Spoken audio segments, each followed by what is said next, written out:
So today, the 3 easiest plants that I can tell you are... Hey guys, it's Jasmine with the J Patel Group at Rethink Real Estate, and today I'm going to talk about plants.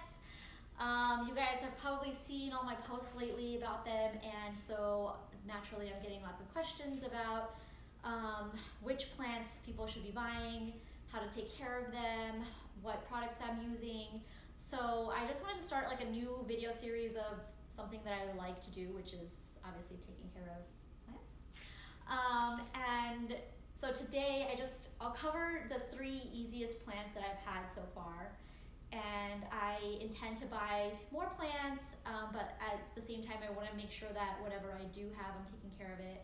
So I'll share tips here and there, and also if I'm purchasing anything new, I'll share those. And yeah, so today the 3 easiest plants that I can tell you are snake plants, pothos, and ZZ plants.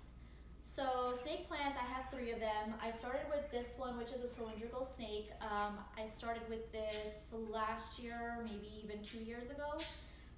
It was just one of those like grocery store impulse buys, and it was just super cute on the shelf. It had a really cute pot. I had to obviously change it out because it's grown quite a bit.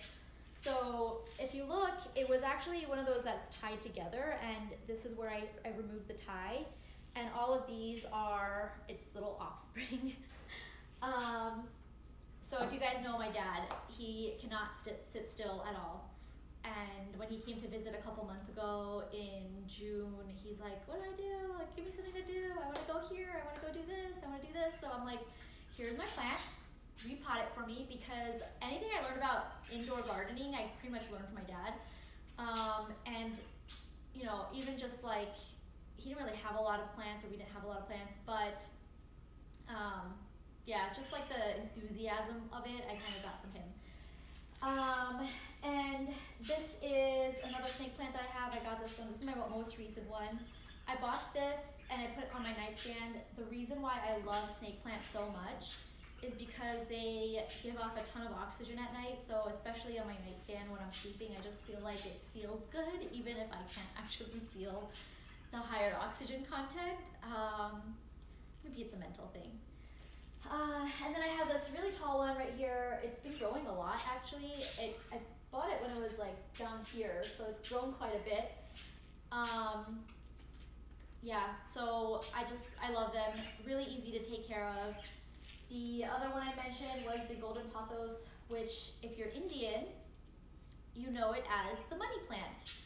So if you remember seeing these growing up, or like vined around your house, this is what it was. The superstition behind it, if you're not Indian, is if you have a large money plant, it means you have a lot of wealth. And if you have a money plant that's dying, it means that you are losing your wealth. I do not believe in that superstition at all. I just think it's funny. I don't even call it my money plant. I just call it my pothos now. And then the last one is a ZZ plant. So this one is really easy also. When I bought this back in, I think March or early April, it was already too big for its pot that I bought it in, so I split it at that time, and then it's probably ready to split again, it looks like. But really low maintenance. So they all require bright light but low light, so they don't need direct sunlight essentially. They can be kind of sitting in a corner as long as it's in a bright room, and they'll be fine. You don't have to worry about where you're gonna put it in the room to get really good sunlight for it. With the snake plants, this snake plant, I probably watered it maybe once or twice in the last, ever since I've had it, over a year. Doesn't require a lot of water. Same thing with the other 2. I think I've watered both of these once since I've purchased them. So as far as ease and maintenance goes, you can have it in your house, go on a long, like month-long trip, come back, and it'll still be alive. So that's kind of why I like it. With the pothos, or the money plant, also really easy. I water this once a week. It kind of likes it when it dries out a little bit on top before you do your next watering.